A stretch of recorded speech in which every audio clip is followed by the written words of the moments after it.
रात के ठीक 2:47 हो रहे थे जब पूरा शहर गहरी नींद में डूबा हुआ था। अनुज के लैंडलाइन की घंटी बजी। वह चौंक कर उठा। इतनी रात को कौन हो सकता है? उसने डरते हुए फोन उठाया। दूसरी तरफ गहरी घबराई हुई सांसें थीं। कोई बोल नहीं रहा था, बस एक अजीब सी भयानक आवाज आ रही थी। कौन है? अनुज ने आवाज ऊंची की। अचानक दूसरी तरफ से एक धीमी कांपती हुई फुसफुसाहट आई। अनुज, बाहर मत आना। अनुज का दिल तेजी से धड़कने लगा।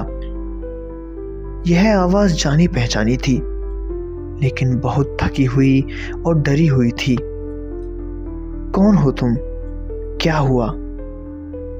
फुसफुसाहट फिर आई, थोड़ी साफ लेकिन दर्द भरी। मैंने उसे अंदर नहीं आने दिया। दरवाजा बंद रखना।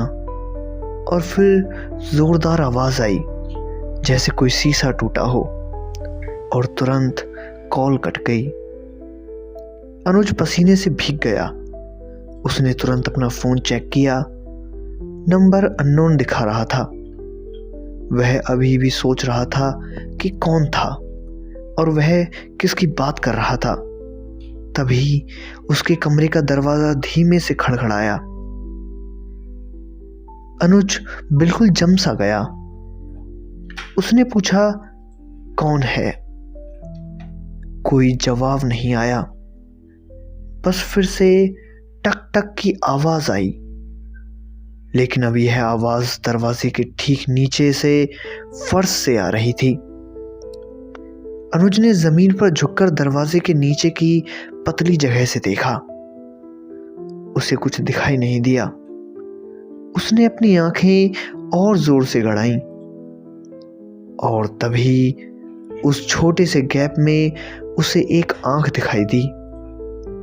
वह आंख लाल थी और डरावनी तरह से स्थिर थी। अगले ही पल दरवाजे के नीचे से एक पतला काला हाथ अंदर घुसने लगा। उस हाथ की उंगलियां इतनी लंबी थीं कि उसने अनुज के पैर के अंगूठे को छू लिया। अनुज चीखने ही वाला था कि तभी लैंडलाइन फिर से बजा। उसने डर के मारे फोन की तरफ देखा। फोन पर डिस्प्ले हुआ, तुम्हारी माँ का फोन।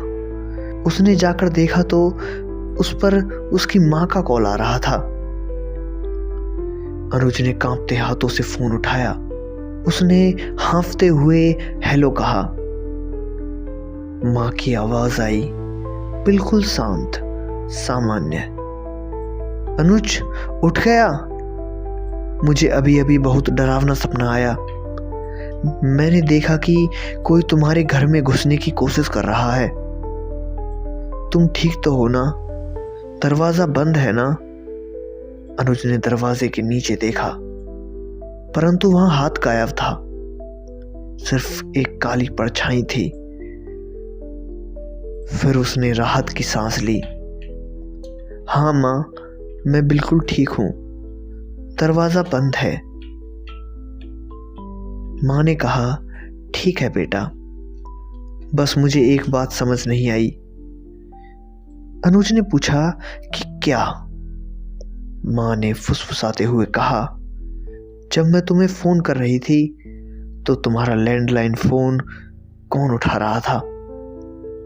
यह सुनकर अनुज के हाथ से फोन छूट गया, और ठीक उसी समय दरवाजे के पीछे की परछाई एक जोरदार हंसी हंसने लगी।